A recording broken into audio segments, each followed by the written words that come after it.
It's a huge honor for me to introduce Representative Dennis Kucinich of Ohio.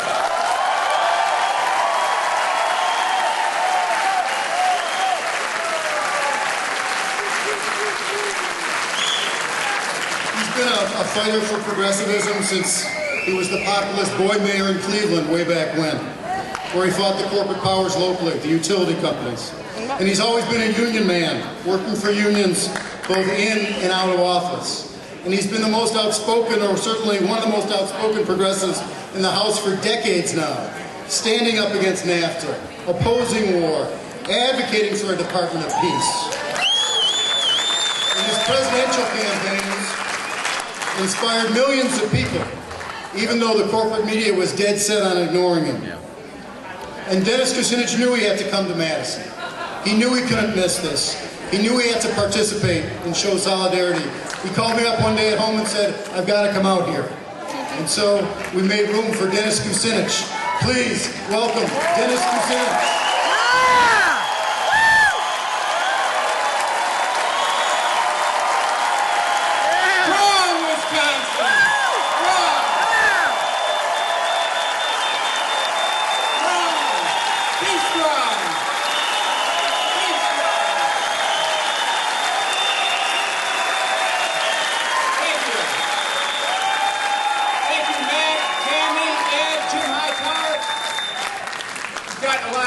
People who have come to Wisconsin to support you, and I'm very glad to have the opportunity to join them.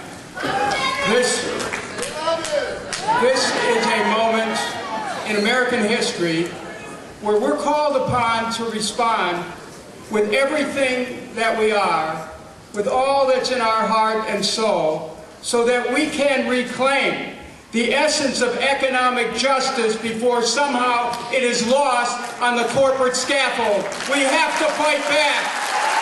We fight back for our democracy. We fight back for our Constitution. We fight back for freedom of speech, for the right to assemble, for the right to freedom of association. We fight back for due process. We fight back, and we fight back here in Wisconsin.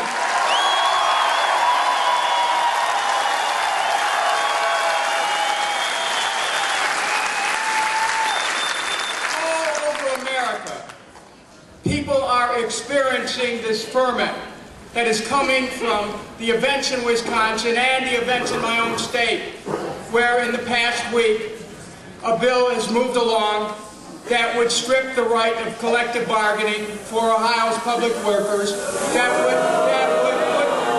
would put them in harm's way should they decide to strike, because then replacement workers would come in and then would set the stage for privatization. And after all, isn't what this is all about?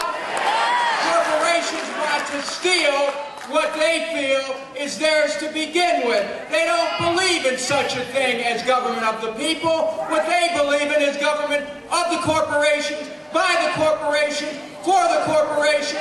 That might work on Wall Street, but it's not going to work in Wisconsin.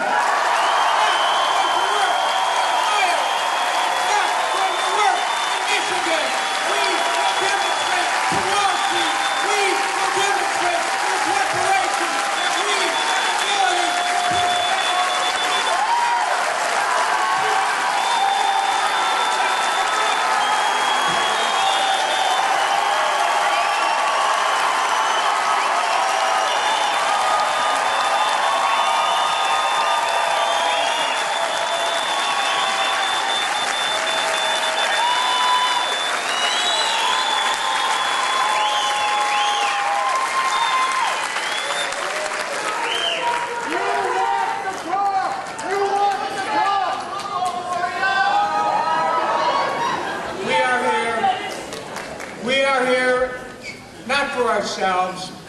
We are here on behalf of all those who serve, whose work is dignity, who committed themselves to public service. We are here for them to say that they and all workers everywhere have a right to join a union, have a right to collective bargaining, have a right to strike, have a right to decent wages and benefits, have a right to a secure retirement, a right to a safe workplace, a right to be able to participate in the political process. right to reclaim their government.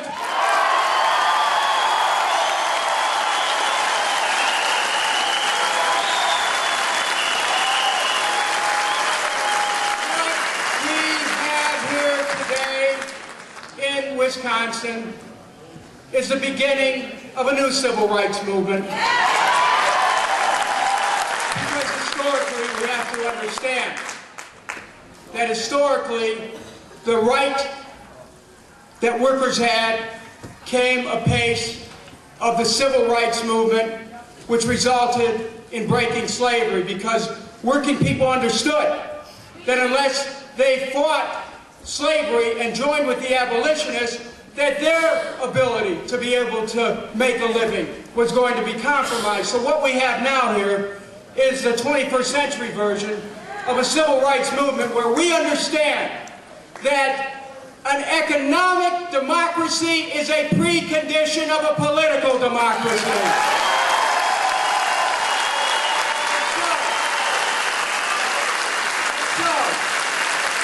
This be called the Madison Declaration for an economic democracy, and that is everyone has a right to a job. Everyone has a right to an education. Everyone has a right to health care. Everyone has a right to retirement security. Everyone has a right to housing. And everyone has a right to peace.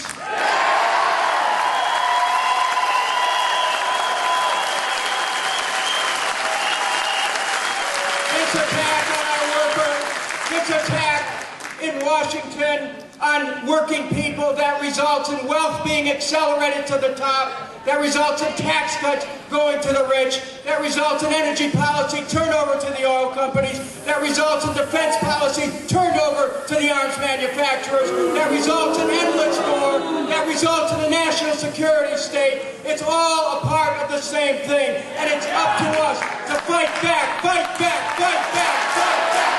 fight back. The objectives of corporations are different than those of government. They would like us to believe that the corporate ethic is what government should be about. But we know that corporations are here for one thing and one thing only, and that is profit. Government belongs not to the private sector, but to the public sector, and our responsibility in government is to provide service. The private sector would like to convert the assets of the public sector for their own use. That's why in your own legislation, in the bill, you can see that there was an attempt, there's an attempt in the bill to try to privatize your electric services. You can see that. I know about this. I fought and beat a privatization of a municipal electric plant in Cleveland many years ago. I understand about privatization. I understand that what these corporations want is they want total control over our government. They want, keep the light on, they want total control of our government.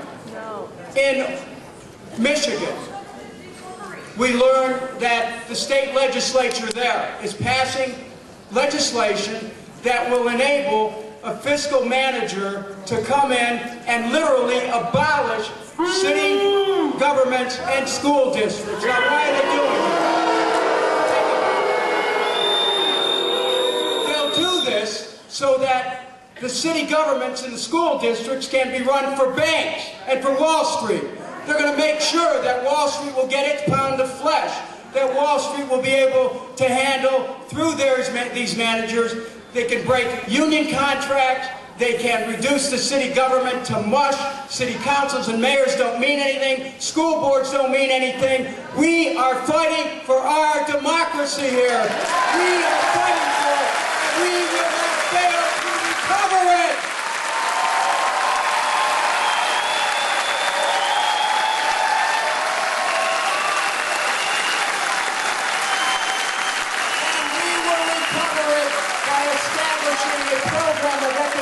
Reform, which will wrap its arm around all of the movements in our state to try to regain control of state government. Because you cannot succeed unless, from the national level, there is the movement that some of the young people talked about earlier that puts into place programs that can create jobs for all, that can create education for all, that can create health care for all, that can protect retirement security, and that can create peace. Right now, we are told in Washington that when we want various social programs, we're being told, well, we can't afford it. But when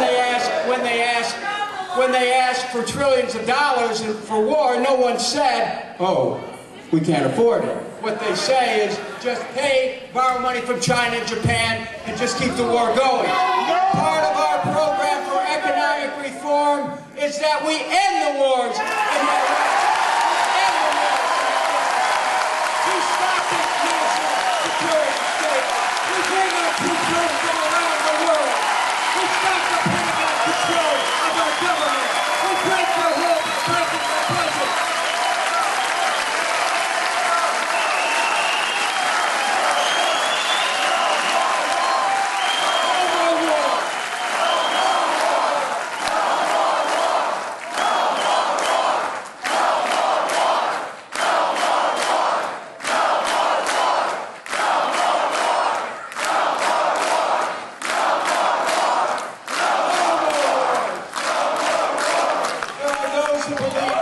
Inevitable because they make money from those wars, so their profits become inevitable. But we have to establish a new standard, which is what the Department of Peace is all about. That we have the capacity to create peace. That we're not just victims of the world we see. We become victims of the way we see the world when we buy into the psychology of war, which is a false psychology, which is not something that we should accept as the way the world should be. We have a right to accept a world free of war. We have a right to accept a world where there is plenty. We have a right to create a world that has plenty.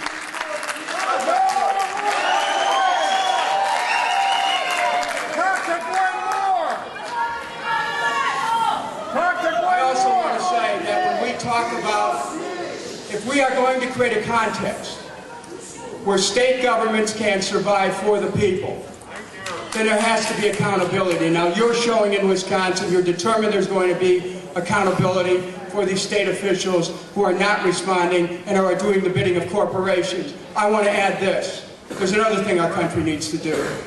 We need to add accountability and insist on accountability for those who took us into war based on lies. I want to say this in Wisconsin because it needs to be said somewhere, but it's time that those who took us into war based on lies, they ought to be prosecuted. Let's reclaim our nation. Let's reclaim our dignity. Let's reclaim our morality.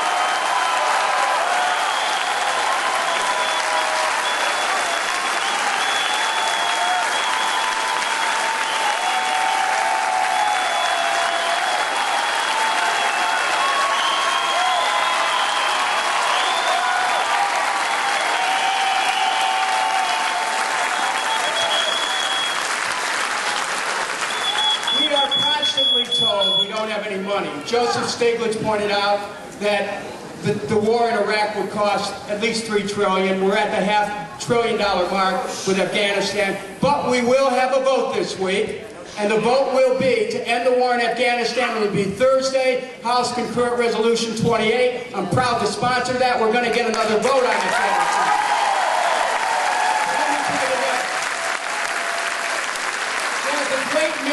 One of the great myths of our time is that we're told, well, we just don't have the money for these programs. We have money for war, we established that, but I want to offer this for your consideration because it's actually the path out, not just for Wisconsin, but for all the states who are struggling with some legitimate budget problems. And we have to look at it this way.